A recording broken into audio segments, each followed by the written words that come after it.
Bismillahirrahmanirrahim. Assalamu alaikum to everyone. Welcome to online class of entrepreneurship. And today's our 18th lecture. I am your instructor Aruj. आज के lecture में हम continue करेंगे financing and management for startup company. Previous lecture में हमने types of financing में बात की, उसके बाद हमने management related task and activities like record keeping के ऊपर प्रीवियस लेक्चर में बात की।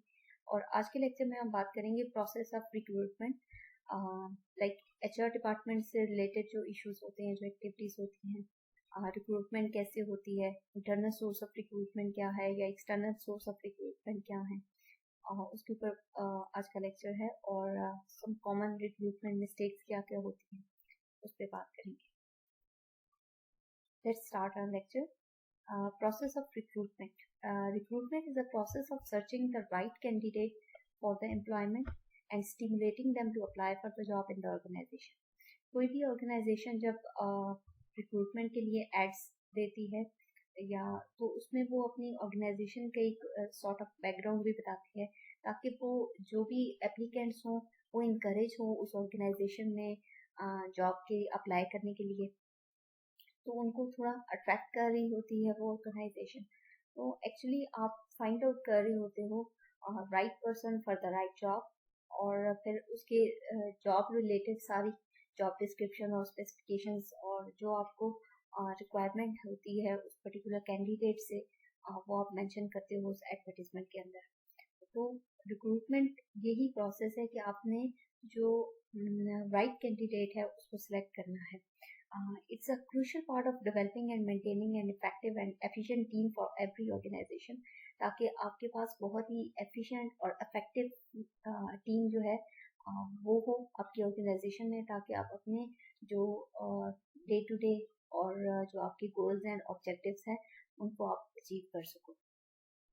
A good recruitment strategy will cut down the wastage of time and money, and which would have incurred for extensive training and development of the unqualified resources. तो जब आप recruitment कर रहे होते हो तो आपने बहुत सारी ऐसी पॉइंट्स को कंसिडर करना होता है कि आप अनक्वालिफाइड पर्सन को, अनएजुकेटेड इलिटरेट्स को आप उस तरह अपॉर्चुनिटी नहीं देते, उनको प्रेफरेंस नहीं देते, जिनको आपको ज़्यादा ट्रेनिंग उनकी करानी पड़े या उनके आपको बहुत ज़्यादा एक्सपेंसिव या उसके ऊपर आपको बहुत एक्सपेंस जो है अपनी ऑर्गेनाइजेशन का लगाना पड़े, तो आप ऐसे कैंडिडेट को प्रेफर नहीं करते। बहुत से टेक्निक्स रिक्रूटमेंट की आप ऐसे चूज करते हो कि जिसमें आपको कम से कम आपको कॉस्ट पड़े ऑर्गेनाइजेशन को, और कम से कम आपको ट्रेनिंग देनी पड़े उनको, और या आपका टाइम जो है उनकी ट्रेनिंग या उनके एक्सपेंसेस के ऊपर वेस्ट हो, मॉनेटरी वाइज भी आपका वेस्टेज ना हो, टाइम वाइज भी आपका वेस्टेज ना हो।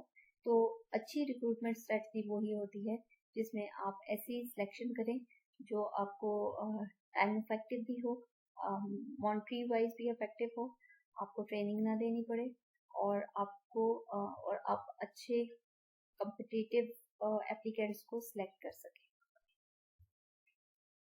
Types of recruitment broadly classified into two categories. Internal source of recruitment होते हैं कुछ, और एक्सटर्नल सोर्स ऑफ रिक्रूटमेंट होते हैं। इंटरनल सोर्स ऑफ रिक्रूटमेंट का मतलब ये है कि आप एम्प्लॉयज को हायर करते हैं विद इन द ऑर्गेनाइजेशन। आप जो ऑलरेडी आपके पास काम कर रहे हैं उन्हीं को आप मौका देते हैं या उन्हीं के लिए उनको अपॉर्चुनिटी देते हैं कि वो एक स्टेप ऊपर अपनी जॉब के लिए अप्लाई करें, तो आप उनको ही अपग्रेड कर देते हैं, उनको प्रमोट कर देते हैं अच्छी पोजीशन के ऊपर। तो उन एप्लीकेंट्स को ही आप सिलेक्ट करते हैं। तो वो इंटरनल जो ऑलरेडी आपके पास काम कर रहे हैं, तो वो इंटरनल सोर्स ऑफ रिक्रूटमेंट है। At the time of recruitment या इनिशियल कंसिडरेशन जो है वो आप उन्हीं को प्रेफर करते हैं कि जो आपके पास करंटली ऑर्गेनाइजेशन के अंदर काम कर रहे हैं। आप समटाइम तो आपको प्रमोट करते हैं, आप उनकी ग्रेडिंग जो है उनको अपग्रेड करते हैं, और समटाइम आप उनको जस्ट शिफ्ट करते हैं एक डिपार्टमेंट से दूसरे डिपार्टमेंट या एक डिवीजन से दूसरे डिवीजन के अंदर, या एक from one place to another place, ताकि आप क्योंकि आपको अगर नई जगह पे आपने अपनी कोई फ्रेंचाइज बनाई है, अपनी कोई ब्रांच ओपन की है, तो आपको वहाँ पे एक्सपीरियंस बनना चाहिए जिसने प्रीवियसली ऐसे सेटअप के अंदर काम किया है जो आपकी रिक्वायरमेंट है। तो अगर आप न्यू हायरिंग करेंगे तो आपको पहले तो उसको बहुत ही ट्रेन करना पड़ेगा, फिर उसको आपकी ऑर्गेनाइजेशन अपनी जॉब को समझने के लिए बहुत टाइम रिक्वायर्ड है। तो अगर आप चाहते हैं कि आपका जो नई ब्रांच है या नया सेटअप है वो स्मूथली रन हो, स्टार्टअप उसका स्मूथली हो, तो आप जो आपकी एक्सपीरियंस्ड एम्प्लॉयज़ हैं उन्हीं को अपग्रेड करते हैं, उन्हीं को प्रमोट कर लेते हैं नई ब्रांच के अंदर, या उन्हीं को ट्रांसफ़र कर लेते हैं न्यू ब्रांच के अंदर। तो इस तरह आपकी एक तो आपका टाइम वेस्टेज भी नहीं होता और आपको कॉस्ट इफेक्टिव भी पड़ता है। Internal process of recruitment are the best way, easiest way of selecting resources as performance of their work is already known to the organization. क्योंकि ऑर्गेनाइजेशन में, बिजनेस में आपको पहले से पता है कि जो आपके अच्छे एम्प्लॉयज़ हैं उनकी परफॉर्मेंस क्या है, उनकी लॉयल्टी आपके बिजनेस के साथ कितनी है, अपने काम के साथ वो कितने कमिटेड हैं। तो उनकी जो जॉब परफॉर्मेंस है वो ऑलरेडी आपके सामने है। तो एक तो आपको वो सेटिस्फेक्शन भी होती है कि ही और she will work better in new place, कि नई जगह पे इसको लगा रहे हैं, अच्छी जगह पे या हाई पोजीशन पे लगा रहे हैं तो ये अच्छा काम करेगा। एक तो आपको ये कॉन्फिडेंस भी होता है और ये इजी भी होता है कि आपका जो नया सेटअप है वो स्मूथली रन हो जाता है। इंटरनल सोर्स ऑफ रिक्रूटमेंट में कितनी टाइप्स हैं या किस किस तरह की रिक्रूटमेंट होती है, उसमें सबसे पहले तो प्रमोशन है। Promotion refers to the upgrading of the cadre of the employees by evaluating their performance in the organisation. कि आप किसी पर्टिकुलर एम्प्लॉय की परफॉर्मेंस को इवेलुएट करते हैं, उसकी परफॉर्मेंस बेस के ऊपर उसको प्रमोट करते हैं या उसको अपग्रेड करते हैं। और it is the process of shifting an employee from lower position to the higher position with the more responsibilities, remuneration, facilities, status। या आप उसको थोड़ा बोनसेस या उसके इंक्रीमेंट्स या उनकी रिक्रूटमेंट जो है, रिम्यूनरेशन जो है उसको थोड़ा राइज देते हैं और फिर वो भी सेटिस्फैक्टरली या हैप्पीली जो है वो न्यू पोस्टिंग या न्यू प्रमोशन के लिए एग्री कर लेता है वो पर्टिकुलर एम्प्लॉय। और आपके लिए भी वो हैजल नहीं होता कि आपने एक्सटर्नल रिक्रूटमेंट करनी है और आपकी जो हायर पोजीशन होती है वो इजीली फिल आउट हो जाती है। तो आपके जो अगर जिस प्लेस को उस एम्प्लॉय ने वेकेंट छोड़ा है तो उसके लिए आप क्योंकि वो लोअर पोजीशन है तो उसके लिए आप एक्सटर्नल रिक्रूटमेंट भी कर सकते हैं और आपकी हायर पोजीशन जो है वो आपके लॉयल या अच्छे परफॉर्मेंस वाले एम्प्लॉय ने फिल कर ली है। Then comes transfer. Transfer refers to the process of interchanging from one job to another without any change in the rank and responsibility। कि आप एम्प्लॉय को प्रमोट नहीं करते, उसको अपग्रेड नहीं करते, उसकी पे में राइज नहीं देते, जस्ट उसकी ट्रांसफ़र कर देते हैं एक ब्रांच से दूसरी ब्रांच या एक डिपार्टमेंट से दूसरी डिपार्टमेंट या एक प्लेस से दूसरे प्लेस पे, और उसमें आप जस्ट इंटरचेंज करते हैं, उसको शिफ्ट कर देते हैं। It can also be the shifting of the employees from one department to another, one location to another and depending on the recruitment of the position, जो जहाँ पे जिसकी जितनी रिक्वायरमेंट होती है उसके accordingly. Then comes the recruitment formal employees. Recruiting formal employees is the cost effective and save plenty of time। कि आपके जो एक्स एम्प्लॉयज़ हैं आप उनको कांटेक्ट करते हैं, उनको अप्रोच करते हैं, उनको बुलाते हैं और उनको ऑफर करते हैं पर्टिकुलर पोजीशन, और उस पर वो अगर इफ दे एग्री तो आपके लिए भी वो बेनिफिशियल है क्योंकि वो एम्प्लॉय ऑलरेडी आपके ऑर्गेनाइजेशन से उसका इंट्रैक्शन रहा है, उसने अपना वहाँ पे सर्विंग की है, तो वो उसके लिए भी इजी गोइंग होगा, आपके लिए भी एज अ बिजनेसमैन, आपके एज एन एंटरप्रेन्योर आपके लिए भी इजी है कि आप अपने लॉयल एम्प्लॉयज़ को दोबारा चांस दे रहे हैं या उसको अपॉर्चुनिटी दे रहे हैं, ऑफर दे रहे हैं कि वो आपकी ऑर्गेनाइजेशन में सर्व कर सके। और जो उसके प्रीवियसली उसने आपके यहाँ जॉब की है तो roles, responsibilities, way of doing job, way of doing business, तो वो उसको अच्छी तरीके से वो समझ सकते हैं क्योंकि वो उन्होंने काफ़ी टाइम आपके पास जॉब की हुई है, तो उनको ऐसा ट्रेनिंग की भी ज़रूरत नहीं होती, तो वो इजीली कंफर्टेबली एग्री कर लेते हैं। मोस्ट ऑफ द केसेस बहुत ही पॉजिटिव रिस्पॉन्सिव मिलते हैं जब आप अपने एक्स एम्प्लॉयज़ को अप्रोच करते हैं। देन कम्स इंटरनल एडवर्टीजमेंट, जिसमें आप ऑर्गेनाइजेशन के अंदर ही एड्स पुट ऑन करते हैं, नोटिस बोर्ड पे ऐड दे देते हैं या इस तरह कि आपने ऑर्गेनाइजेशन के अंदर से ही फिर काफ़ी सारे जो एम्प्लॉयज़ होते हैं वो उस पर्टिकुलर पोस्ट के लिए पर्टिकुलर पोजीशन के लिए अप्लाई करते हैं, और उसमें से फिर आप चूज़ कर लेते हैं जो भी आपको बेहतर लगे उस वेकेंट पोस्ट के लिए। तो अपने ही एम्प्लॉयज़ में से किसी एक को को प्रमोट कर लेते हैं उस पोजीशन के लिए।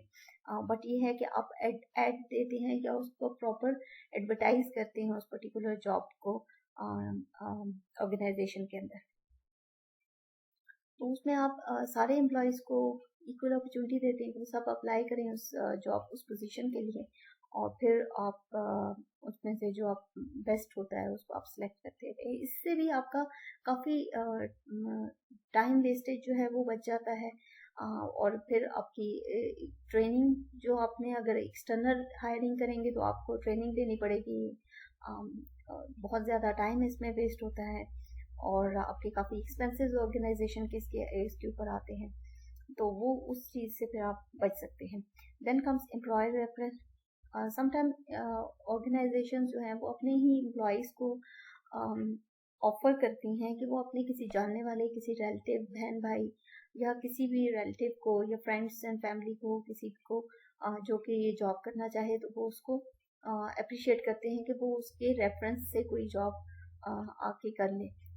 एक तो उससे आपके एम्प्लॉयज़ भी वो भी खुश हो जाते हैं, दे फील मोर, उनको फीलिंग आती है कि आपका उनके ऊपर इतना ट्रस्ट है, तो वो भी आप पे ट्रस्ट करते हैं इन रिटर्न, और आप उनकी जो फ्रेंड्स एंड फैमिली या जिसने भी और कोई अनएम्प्लॉयड है तो वो उसको एम्प्लॉय करवा देते हैं।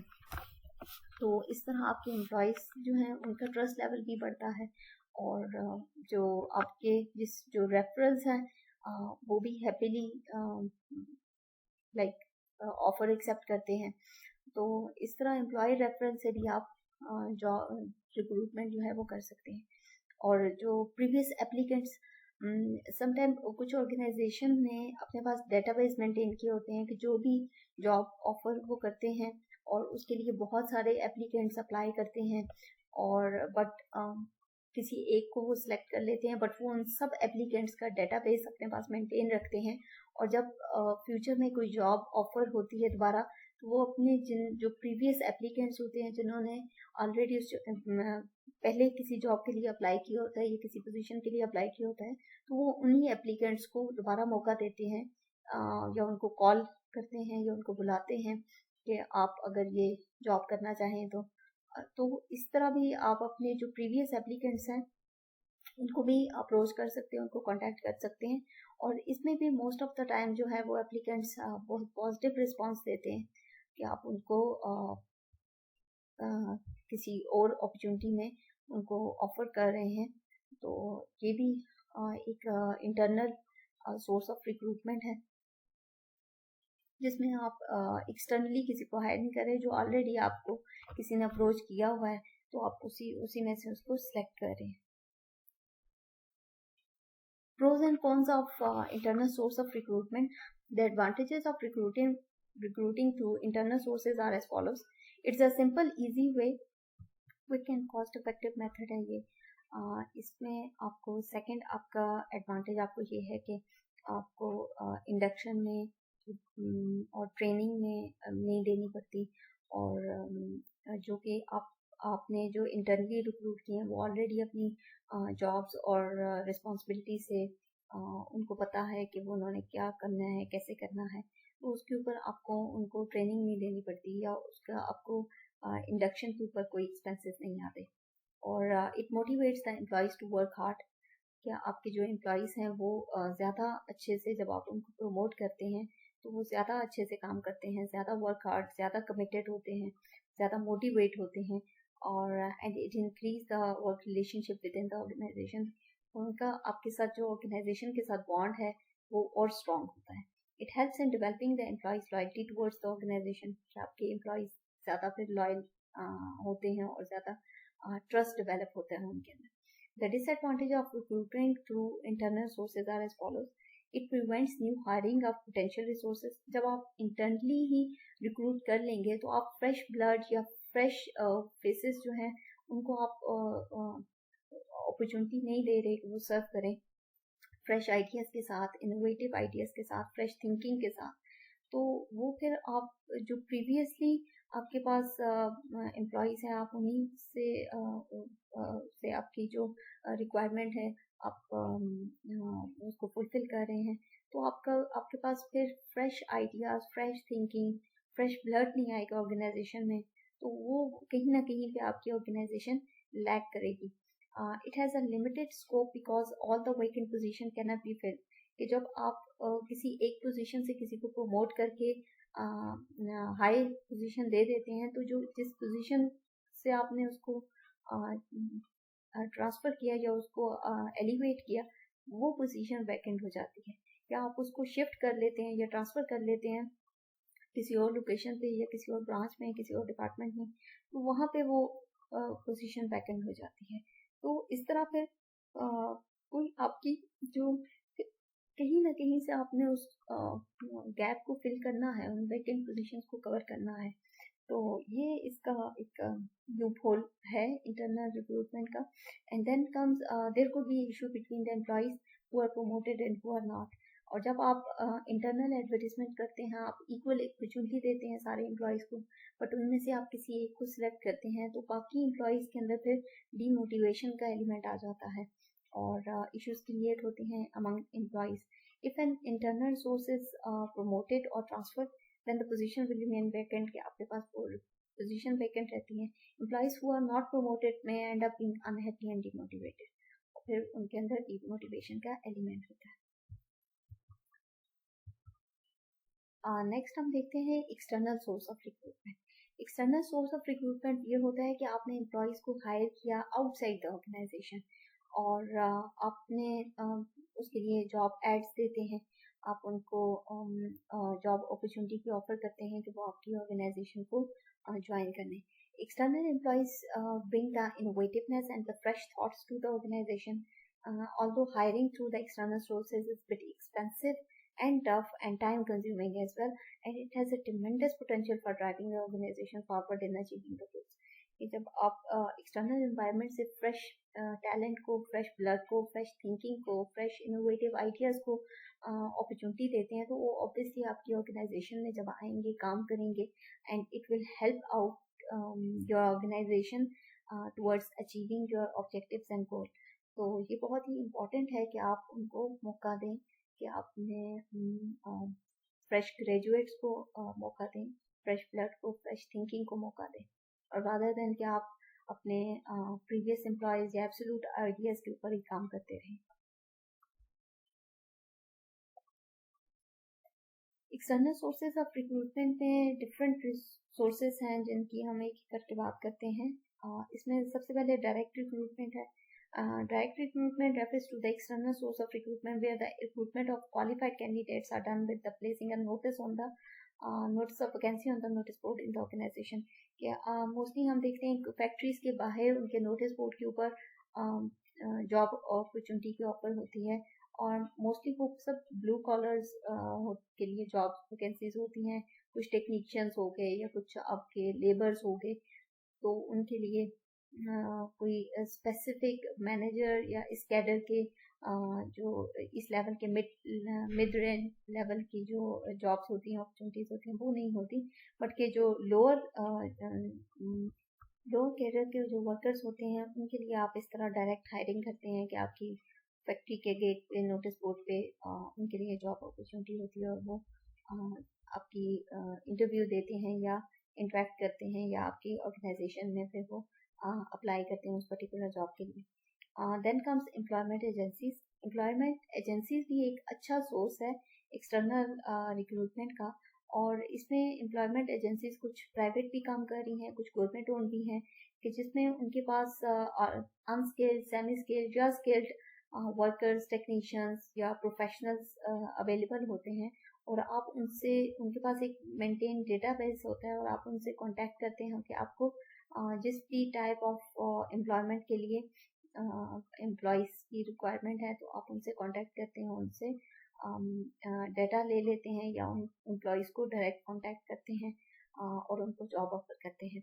तो ये भी एक एक्सटर्नल सोर्स ऑफ रिक्रूटमेंट है. Then comes the campus recruitment. इसमें हम देखते हैं बहुत से जो ऑर्गेनाइजेशंस हैं, जो बहुत से बिजनेसेस हैं, वो यूनिवर्सिटीज़ में शोज करते हैं या एक्सपोज होते हैं, जिसमें वो इंटरेक्ट करते हैं यूनिवर्सिटी स्टूडेंट्स से. वहाँ पे उनको जॉब अपॉर्चुनिटीज़ की ऑफर देते हैं और वहाँ से उनकी हायरिंग करते हैं. तो इसको हम कैंपस रिक्रूटमेंट कहते हैं. और बहुत से हम अपनी यूनिवर्सिटीज़ के अंदर भी देखते हैं कि बिजनेसेस, डिफरेंट ब्रांड्स के, डिफरेंट बिजनेसमैन, डिफरेंट कंपनीज के जो लोग हैं, रिप्रेजेंटेटिव्स हैं, वो आते हैं और वहाँ पे स्टूडेंट्स की हायरिंग करते हैं. और इस तरह वो ये भी सॉर्ट ऑफ एक्सटर्नल रिक्रूटमेंट है कि आप डायरेक्टली इंटरेक्ट करते हैं स्टूडेंट्स से उस पर्टिकुलर डिपार्टमेंट के, जो आपके बिजनेस रिलेटेड होता है, तो वहाँ से आप उनकी हायरिंग कर सकते हैं स्टूडेंट्स को. Then comes advertisements. Advertisement तो most popular, most used way of external source of recruitment है और most preferred source है, जहाँ पे आप जॉब वैकेंसी जो है प्रॉपरली अनाउंस होती है प्रिंट मीडिया में या इलेक्ट्रॉनिक मीडिया में, और जिसमें आप पर्टिकुलर जॉब का नाम, उसकी detail, job description, job specifications, requirements जो भी आपको रिक्वायर्ड होती हैं उस पर्टिकुलर एप्लीकेंट से आप वहाँ पर मेंशन करते हैं. और using advertisement is the best way to source candidates in the short span, and it offers an efficient way of screening the candidate specific requirement. और इसमें आप equal employment opportunity देते हैं सब applicants को कि वो सब अप्लाई करें, उसमें से आपने फिर बेस्ट को सिलेक्ट करना होता है. Then comes professional association. It can also help organization in hiring the professional, technical या managerial personnel को. However, they are specialized in sourcing mid-level या top-level resources के अंदर होते हैं. But there are many professional associations that act as a bridge between the organization and the job seekers. कि आपने bankers को hire करना है, तो bankers are professionals, like teachers are professionals, lecturers are professionals, doctors are even professionals. So जहाँ पे आप professionals को हायर करते हैं, और प्रोफेशनल एसोसिएशंस ऐसी होती हैं जहाँ पे वो आपको डेटाबेस मेंटेन किया होता है और आपको इंफॉर्मेशन देती हैं रिगार्डिंग प्रोफेशनल्स, और वहाँ से आप उनको हायर कर सकते हैं. Then word of mouth advertisement. It is the intangible way, क्योंकि रिटन फॉर्म के अंदर नहीं है. जस्ट आप सुनते हैं कि कहीं पे किसी बहुत ही अच्छी ऑर्गेनाइजेशन में जॉब ऑफर्स हैं और वहाँ पे आप पोजीशंस वैकेंट हैं और आप अप्लाई करते हैं. They are many reputed organisation और उनका इमेज इतना अच्छा है या उनकी मार्केट वैल्यू इतनी अच्छी होती है कि वहाँ पे जस्ट वर्ड ऑफ माउथ जो है वो भी मतलब it's enough to get a job, कि आप रिगार्डिंग अ जॉब वैकेंसी, और आपको अट्रैक्ट करता है बहुत से एप्लीकेंट्स को कि ये इतनी अच्छी ऑर्गेनाइजेशन है, इतना इनकी मार्केट वैल्यू अच्छी है, तो वो वहाँ पे अप्लाई करते हैं और उसमें से जो भी बेस्ट होता है he or she will get the job.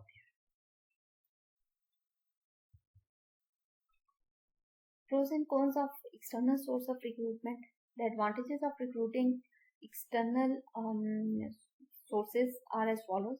It encourages the new opportunity for job seekers कि आपके पास fresh thinker और fresh blood जो है वो आपके ऑर्गेनाइजेशन में आता है.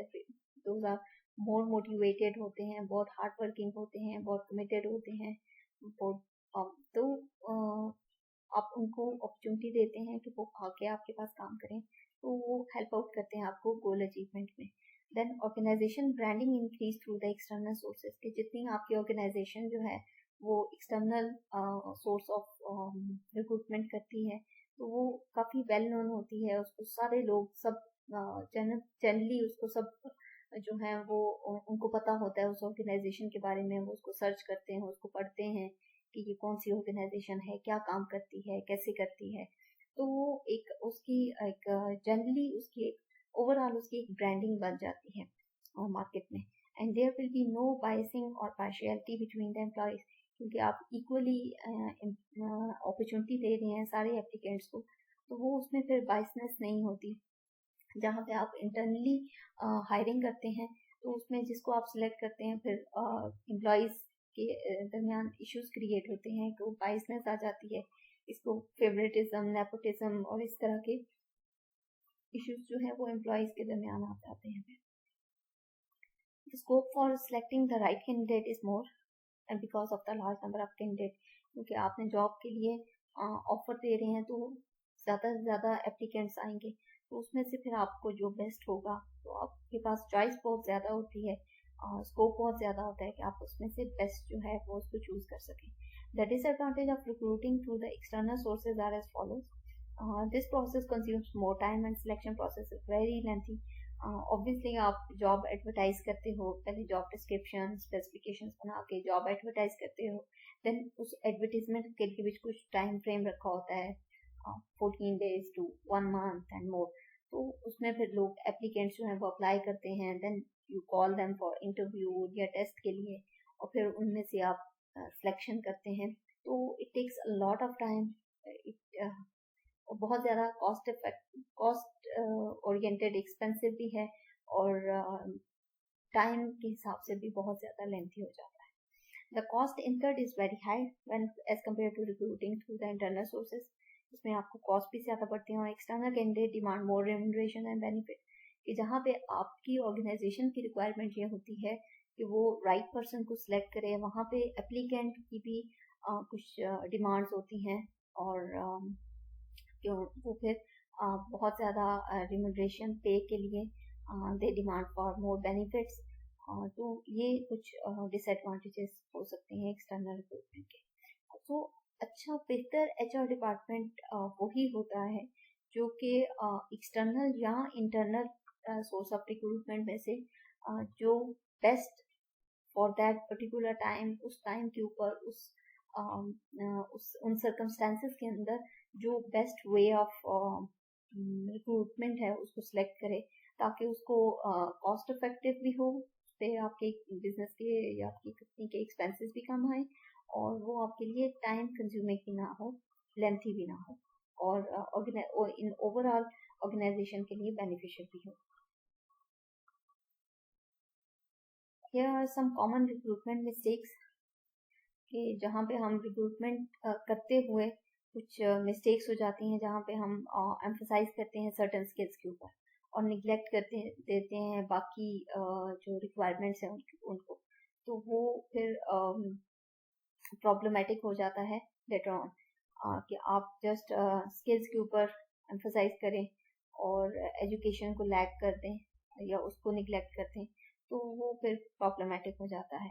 अपवर्ड इंटरव्यू टेक्निक्स, कि आप जिस कैंडिडेट को सिलेक्ट करें आप उसको प्रॉपर इंटरव्यू करें।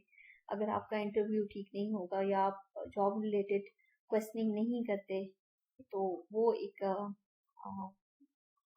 बेटर नहीं होता आपकी जॉब एप्लीकेंट्स के लिए भी और ऑर्गेनाइजेशन के लिए भी, क्योंकि आप जब इंटरव्यू आपका प्रॉपर स्ट्रक्चर्ड इंटरव्यू नहीं है तो you may select a wrong person, और वो प्रॉब्लमेटिक हो सकता है ऑर्गेनाइजेशन के लिए। देन रिलेटिव कंपैरिजन, जब आप एक का दूसरे के साथ कंपैरिजन कर रहे होते हैं तो हर जॉब दूसरी जॉब से डिफरेंट होती है, हर एम्प्लॉय की रिक्वायरमेंट दूसरे एम्प्लॉय से डिफरेंट होती है, तो रिलेटिव अपने कंपैरिजन एज सच जो है जब वो करते हैं तो फिर वहाँ पे इश्यूज क्रिएट होते हैं, वहाँ पे आप प्रॉपर सिलेक्शन नहीं कर पाते एम्प्लॉय एप्लीकेंट्स की। Presenting a poor job description, कि जो एक्चुअल में आप जो पर्टिकुलर एप्लीकेंट ने एम्प्लॉय ने काम करना है और जो आपने जॉब डिस्क्रिप्शन दी हुई है उसको, और एज पर जॉब डिस्क्रिप्शन आप उससे काम नहीं करवा रहे, या जॉब डिस्क्रिप्शन प्रॉपर फॉर्मुलेटेड नहीं है, तो वो इशू क्रिएट हो सकता है बाद में ऑर्गेनाइजेशन के लिए और एम्प्लॉयज़ के लिए भी। एंड पुअर एडवर्टीजमेंट, कि आपने अगर अच्छी प्रॉपर एडवर्टीजमेंट नहीं दी तो आपकी रिक्रूटमेंट प्रोसेस के लिए बहुत कम एप्लीकेंट्स अप्लाई करेंगे। तो अगर आप एक्सटर्नल सोर्स ऑफ रिक्रूटमेंट करना चाह रहे हैं तो आपको प्रॉपर वे में उसको प्रॉपरली एडवर्टाइज करना है, प्रॉपर एडवर्टीजमेंट देनी है, प्रॉपर इन्फॉर्मेशन देनी है, उसके अंदर जॉब डिस्क्रिप्शन, जॉब स्पेसिफिकेशन, ताकि आप राइट वे में राइट कैंडिडेट को सिलेक्ट कर सकें, और फिर उसको सिलेक्शन के लिए प्रॉपर इंटरव्यू करें, proper structured interview, relevant information जो आप उस एम्प्लॉय से रिक्वायर्ड है वो आप जानने की कोशिश करें उस इंटरव्यू में, और फिर आप उसकी सिलेक्शन करें, तो ये आपके ऑर्गेनाइजेशन के लिए बेटर हो सकता है. This is the end of our lecture. Any question and queries are most welcome. Thank you.